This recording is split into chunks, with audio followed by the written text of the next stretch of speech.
When you feel like giving up, don't. When you're thinking about giving up, don't. When it look like you ain't gonna make it, keep going.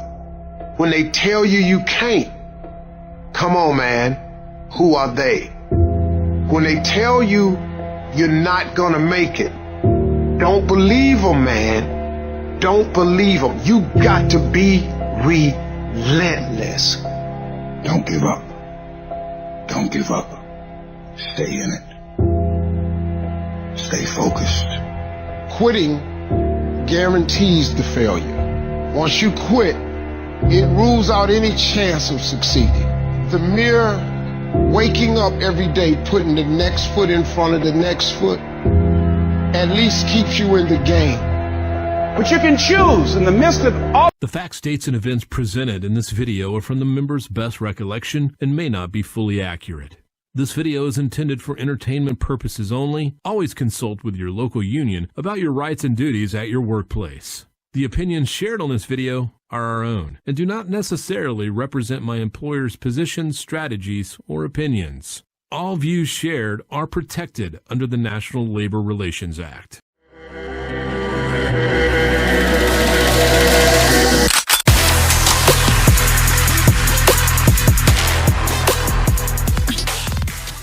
Hello, brothers and sisters. Welcome to the next episode of the Biweekly Grievance. I'm your host, Dan Arlin. First, I want to take a second to thank you all for your views and your likes and your subscriptions. This show has become hugely popular over the last month. Since July 5th, I have had over 30,000 views on this channel, as well as I have blown past the 1,000 subscriber mark, which is astronomical, and I appreciate all of your support, and I'm glad that you trust me to get information for you. For all of you that are wondering what happened to the Tyler Bender Whiteboard episode, it never came to fruition. We were supposed to record last Wednesday and release it on Thursday the 3rd. I had a hard time getting a hold of Tyler. I do want to wish him well, and I promised you guys a whiteboard presentation, so I spent the better part of last week, the remainder of the week, putting together my own version of a whiteboard presentation.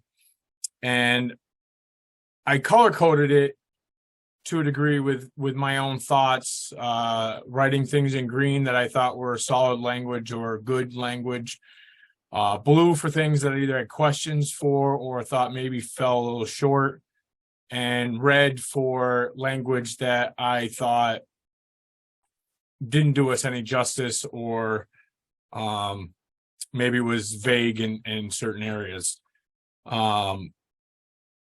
As the week went on and as I watched all the fuss on social media and all over the place with people pushing yes votes and no votes and members arguing with one another on social media, I got kind of discouraged. And I ended up not finishing my board. And the more I thought about it, I said, you know what?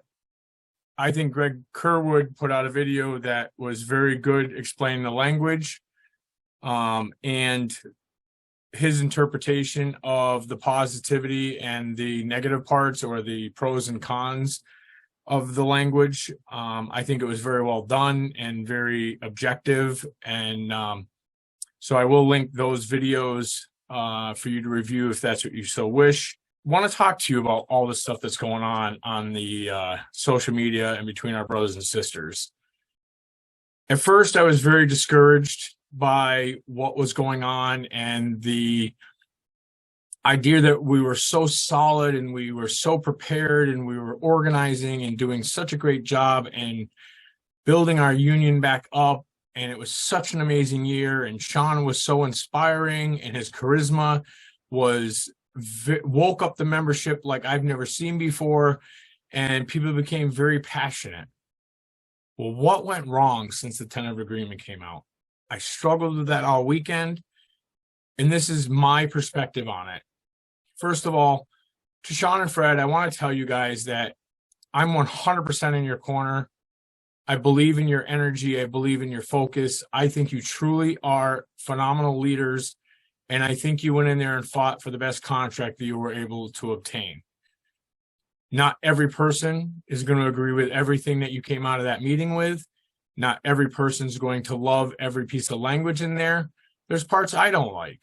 As somebody that has really been tormented by this company over the last year and a half for no reason whatsoever, I was a little disappointed in the harassment language. I thought more should be done to protect the members. I wasn't in the room. I'm not sure why. I know the penalty for 3 days was brought up to 5 days for harassment, but I'm hard pressed to find anybody that's actually received that. I did also read that you guys were going to be putting out a campaign after it's ratified on enforcing the language, and I'm sure that the committees that are in charge of those will step up the enforcement of those policies, and I have faith that that's still going to happen. So as much as people like to stir the pot and may have made out like I was bringing Tyler on to, push a no vote or a yes vote, I don't endorse either. I don't endorse a vote yes movement or a vote no movement. I believe in educating the members on the language and for them to vote the way they best see it. That's democracy. And I do think that overwhelmingly this will probably be approved, but each member has the right to vote it. And everyone has the right to have an opinion. And if, I just think that there's been too much of people going at each other. What's my interpretation of all that? To my brothers and sisters, one, I urge you to take a step back on attacking each other. Everybody has the right to their opinions. Everybody has the right to put out their opinions. I even support people's rights to have a vote no or vote yes movement. I don't particularly care for that. I particularly won't take part in that, but I support members' rights. That's democracy. And my interpretation of all this is also, we are a family. We are a family that in good times, we're solid, we're working together, we're inspired. We have been beaten down by this company under the Hoffa administration over the last 20 plus years.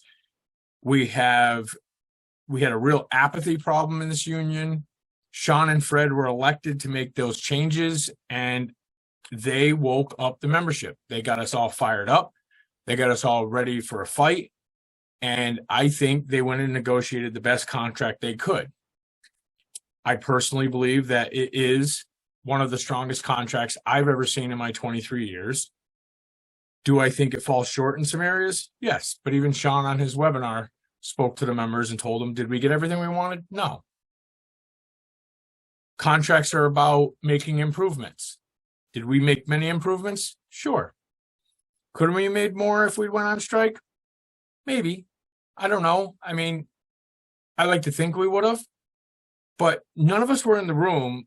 And Sean surely was thinking of the members when he and the committee voted nearly unanimously to approve this tentative agreement. We as members have the right now to digest that, vote on it, and it'll either pass or it won't. And if it doesn't, Sean and the committee will go back in and negotiate the areas that we think needs to be fixed. And if it passes, well, guess what, folks? We'll start working towards August of 2028, where we will work to improve other sections of the contract that maybe didn't get addressed or fell a little short. That doesn't make it a horrible contract. I think the part-timers have a legitimate gripe about the pay, but that's not Sean's fault. That is not something Sean created. And for Sean to bring everybody from as low as $16 an hour or somewhere in that neighborhood to $21 an hour is a giant step forward. Now, is it perfect?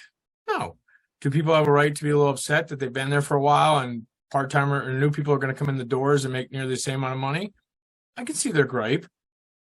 But it's a huge pay raise, and it definitely leads to a better contract next time. The more gains we get this time, the more we can get next time.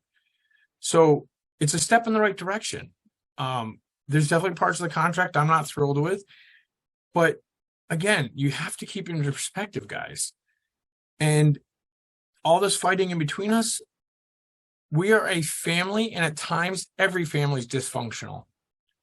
Okay, what is going on now? Some people are very upset about what's going on.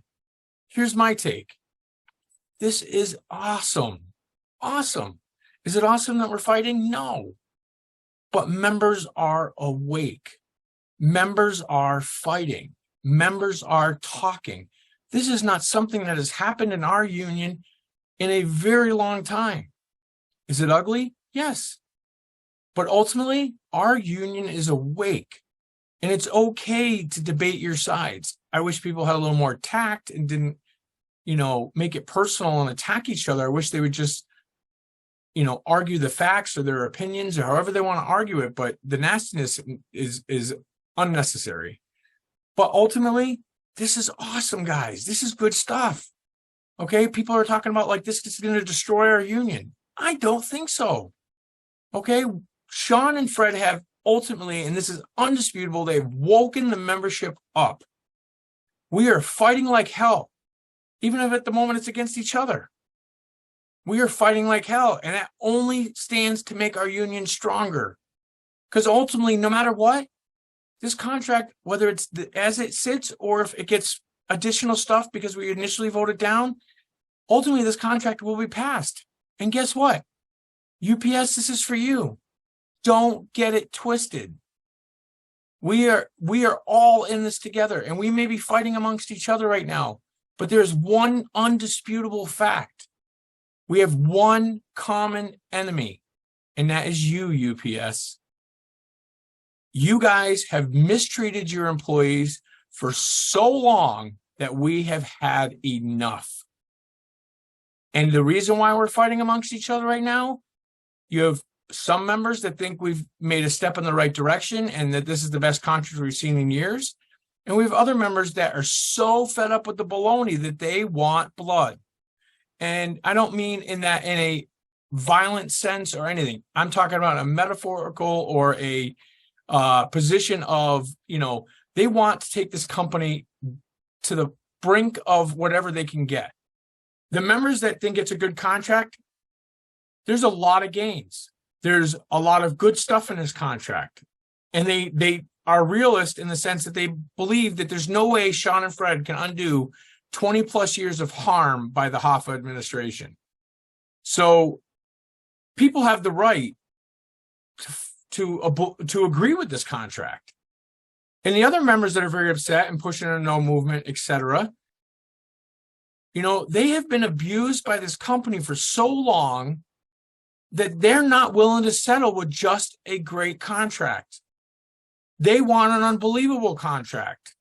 They want to use this momentum that we have to take this company as far as we can take them and obtain everything we can possibly obtain. And I know some people are going to try to twist that into them being greedy, but that's not them being greedy. If you've never worked for UPS, you have no idea what this company pulls. It's awful what we have to go through. And then you're going to have your naysayers and say, well, if you don't like it, just quit. You know what? We have spent, personally, I've been here 23 years. I'm not walking away because the company's difficult to work with. I make a good living. I've never denied that. But that doesn't mean we shouldn't fight for better working conditions or bring the rest of our members up to a decent pay. Don't get it twisted, UPS. When this is settled, we will all walk through that door with one common enemy, and that is you. And we will hold you accountable to this contract.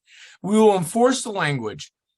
We will not let you pull all this baloney that you have on us. Okay? And we're going to work towards an even stronger contract in 2028. That starts the day after we ratify this contract. So UPS, be warned. I know you watch my show. You're all waiting for me to say something that you can hang me for. Guess what? I'm well within my rights to say that we are going to hold you accountable, and we are going to make sure that this contract is enforced, good, bad, or ugly. and we will make sure that we keep making gains for our members across the board. I'm done with my rant. I appreciate each and every one of you for tuning in today and watching this show. I believe in democracy in our union. Everyone should have their ballots, and if they don't, they should have them in the next day or so. Please, it is your obligation to your union to vote on this contract. If you do not get your ballot, I highly encourage you not to wait. If you don't have it in the next day or two, you need to call your hall, make sure your address on file is correct, request a second ballot if need be, and vote. We need a high turnout on this vote for no other reason. Fred and Sean already eliminated the 2/3 rule, so if you don't bother to vote, we're still going to vote this in or out with or without you. But I'm asking each and every one of you to do your union responsibility and vote on this contract. It's the only true way to get what you want and the only way to democratically vote in the contract. I approve everything that I just said. I stand by what I just said. And to each and every one of my brothers and sisters, we will get through this. We are stronger now than we have ever been in my 23 years as a union member. And yes, we're fighting like hell and at the moment fighting against each other in some cases. At the end of all this, we will walk through those doors as one company, one union, one mission, and we are more awake now than we ever been. So I encourage you to use this fight that you have in you, whether this contract gets passed now or on a second attempt, whatever. When it's ratified, we walk through those doors unified against our common enemy, and we hold them accountable to the language that's in the contract. Brothers and sisters, I stand in solidarity with each and every one of you forever. I appreciate your time. Thank you so much for making my show successful and popular. Please comment, like, and share. I appreciate each and every one of you. Solidarity forever, brothers and sisters. What has your company given you instead of a raise? A fucking headache, depression, anxiety, the need to chain smoke, the need to fucking drink to be able to come back and deal with these motherfuckers the next day. God damn!